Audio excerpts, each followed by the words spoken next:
Now Sam Sharma's here with his weekly Gadget roundup. This week's got a bit of a Christmas theme. Some of the big gadgets you're expecting to sell this Christmas. Well, we're feeling very festive this morning. Clearly with your jumper. Yeah, thanks very much.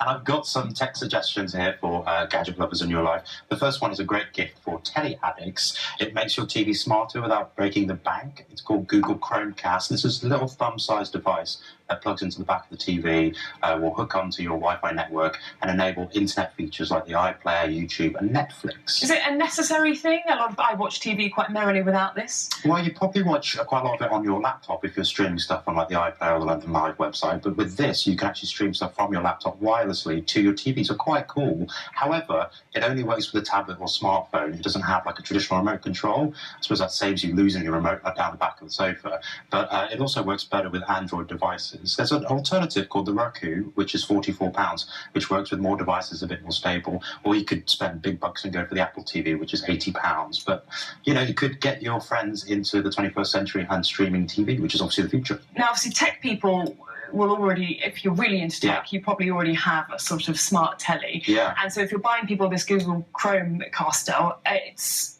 had reviews. It's incredibly complicated to use. It's not just like adding something else to your telly. There is a lot of processes to go through. Yeah, it can be a bit tricky to get it on the Wi-Fi network and make sure that it maintains a connection. But if you want a sort of bridging device between like an older TV and like a more modern smart TV, at £30 you can really try this one out. Okay. Now on to wearable fitness, which is going to be a big thing next year. Yeah. But if you want it this year...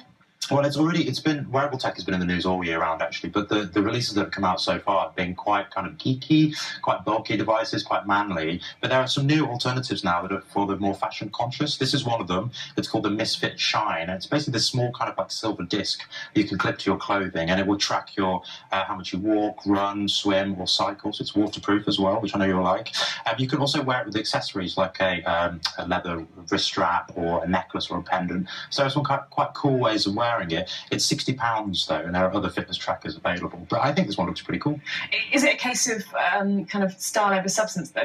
Do you lose some of the functionality by having something that's a bit sleeker and smaller? Yeah, I mean, so there are more kind of feature-rich alternatives that will tell you the time for one. This doesn't do that, and it won't send notifications to your wrist or anything. But it's a good way of like making sure that you're moving around enough.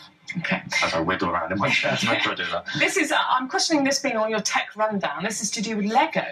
Well, it's throwback tech, isn't it? Lego's been around for a long time, and this brings a bit of modern technology back into the living room, so away from computers. It's a Minecraft Lego set, and Minecraft is really popular with kids. It's a bit like Lego, actually, so it's a video game where you build worlds and environments using bricks. But what the Lego Minecraft set does is, brings it into the real world so you can play with your family. It's not cheap, though. It's £50.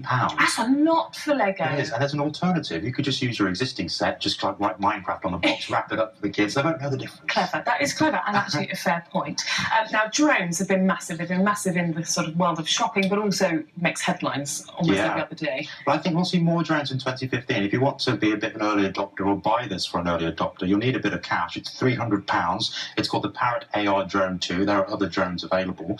This one is a lightweight device that you can control with your smartphone or tablet. And the cool thing is it's got a camera on it that will stream video and pictures to your smartphone, so you can, film on the move. In fact, drones like this have provided great footage. I know for London Live, actually, you've used drones before. But it is really for early adopters, and it's quite expensive. How much is it? £300.